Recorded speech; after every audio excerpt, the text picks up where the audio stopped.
Ladies and gentlemen, you're all very welcome to the Doorway Gallery, and I'd also like to wish everybody a happy International Women's Day today. Thank you. Should not go unremarked on. I was delighted and honoured to be asked to open Adam's latest solo show, and it's his first one here in Dublin. I'm so happy as well to be here sort of amongst so many of my friends, and it's great that Adam has so many of his friends and family who've travelled from all parts of the country, but particularly from his home base in West Clare. It's wonderful to see Ethna and Oscar. Oscar is here somewhere, as well as being on the wall. He's here in person, and I think it's fitting as well that this show is here in the Doorway, because the support that Deirdre and Denise have given the artists, many of the artists from West Clare, has been tremendous. And in fact, sadly, in many ways, Denise is not here tonight. She had been due to be here last week, and of course we all know what happened last Thursday. And she's over in London at the Affordable Art Fair and showing lots of her gallery artists, but including some by Seamus Connolly. So it's great to see opportunities for many of the artists operating down in the Loophead School area, getting opportunities to have their work seen far and wide. I came to know or to meet Adam first of all probably in the early 2000s when I started spending a fair bit of time down in West Clare, down in Kilbaha, and over the intervening years we've enjoyed many a creamy pint down in Bernie's, and have gotten to know one another well. So as I say, it's a real honour to be asked to do the needful. I was at the opening of the Quinnipiac University exhibition last night in Dublin Castle, and we had the President of Ireland, and he basically said that he wasn't going to speak for very long, and we all thought, oh, that's great. About 40 minutes later, we were still there. So I can assure you that despite the fact that it looks like there's a ream of paper here, it won't take too long. I should say that Adam doesn't work in a vacuum down there in the westernmost tip of County Clare, and there's a thriving artistic community. A lot of you will be familiar with the work of Jim Connolly, who's here tonight, his son Seamus, with whom Adam works in the foundry on occasions when you're not painting. But also Chris Pomeroy, who's Adam's mum, is certainly developing quite a reputation for herself as a major sculptor in bronze, having sort of gone through that whole papier-mâché phase, but she has become known far and wide. But also of the painters, the likes of Carmel Madigan and Ruth Wood, and of course yourself, and then there's lots of others that are probably tipping away at it, but they're probably some of the best known. Adam's work belongs firmly to the school of traditional artistic values, that of skilled draftsmanship, and I think what we see around us this evening is a very firm indication of that. It's the fine application of paint onto canvas, and most importantly, intelligent and thought-provoking content and composition. What makes Adam and his work all the more remarkable is the fact that he has no formal artistic training. He spurned an opportunity to study in Norwich Art College, but he, having decided that he was going to do his own thing, he went off to France and worked, or at least lived and developed some of his style, working with his, living with his aunt, and seeing what she was doing and also her friends. So that was quite a formative experience for Adam.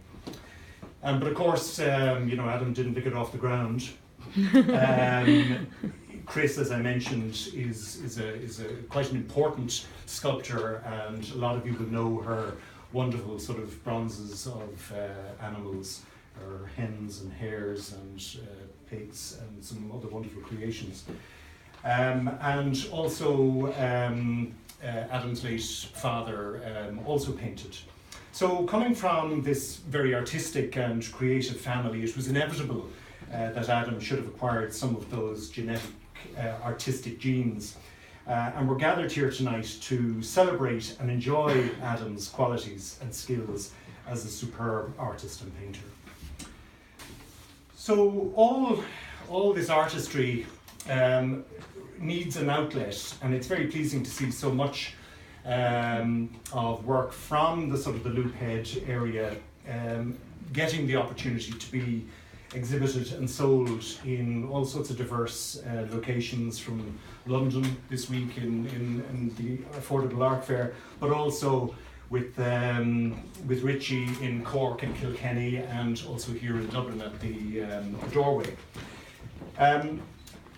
It's important as well to mention that in recent times that the opportunities for the Loophead artists have developed with the existence and the increasing success of the Kilbaha gallery on Loophead. And of course, we are blessed to be in the company of the two people who are significant in that particular gallery, Ailish and Liz. Liz, you will see there's a couple of, in fact Liz is here behind me looking at my shoulder here. So they've had a phenomenal success in selling works by not just the Loophead, but also sort of introducing to that particular part of West Clare a lot of artists from much further afield. It's also important to mention that in recent times now their online sales have started increasing, and they're really pushing that whole online marketing for so many of their artists. And in fact as well, the gallery has become a destination in its own right.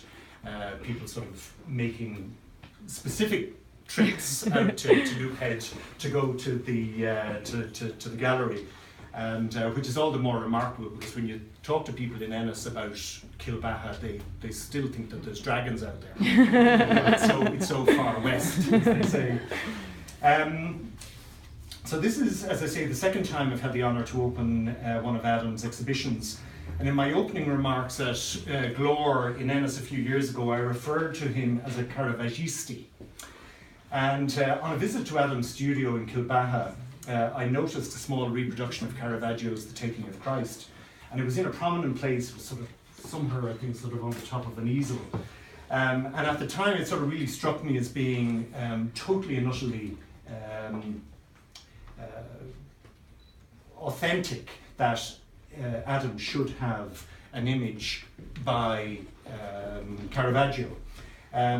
Because, you know, you can see in Adam's work, particularly in his figurative work, the strong influence of the 16th century Italian painter.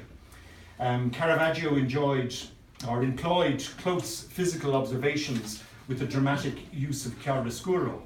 And this is an artistic technique developed during the Renaissance that uses strong tonal contrasts between light and dark to model three-dimensional forms, often to dramatic effect. So, as we can see all around us in Adam's new paintings in Nocturne, he continues to combine realistic observation of the human state, both physical and emotional, with this dramatic use of lighting. Nocturne, which is a really appropriate title for this particular show, speaks to us on a variety of levels. Nocturne as a notion usually refers to a musical composition, and one that is inspired or evocative of the night. Nocturnes are generally thought of as being tranquil, often expressive and lyrical, but occasionally rather gloomy. But in practice, they convey a variety of moods. And I think what you've done here with this particular group of paintings is that you have conveyed incredible variety, from the sort of the very introspective portraits of some of your sitters through to these, the still lives of the broken pottery or the bottles. So you really capture sort of a wide variety of feelings. So luckily for us, it's possible to interpret what we want from these images. We don't need Adam to explain to us what's going on. And he lets the paintings talk directly to us. Adam brings us up to the image and definitely leaves us to our own devices to work out what's going on. The nocturnal treatment of the subjects, whether in the portraits or the still life studies of candles, eggs or broken cups, creates a tension almost in the fashion of film noir.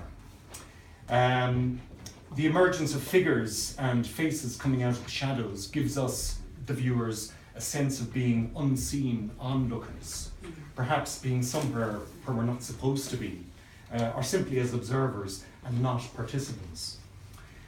So in drawing these few words to a close, I want to encourage you all to seek out your own personal response to Adam's paintings and to enjoy the experience. Aidan Dunn, in his preview of the show in last week's Irish Times, wrote, "The show's title is apt. Adam Pomeroy aims for what he describes as a minimalist realism, paring down representation to the essential. The result is, he says, as much about what is not there as what we can see. Each subject is animated by mere flickers of light, like the perception of ghosts. The viewer will instinctively, he believes, intuit what is not immediately visible." So I trust that you will all take the opportunity to buy one of Adam's paintings tonight and to have the immense pleasure of living with it, as I do. And I wish Adam continued success in his career. And thank you all very much for being here tonight and participating.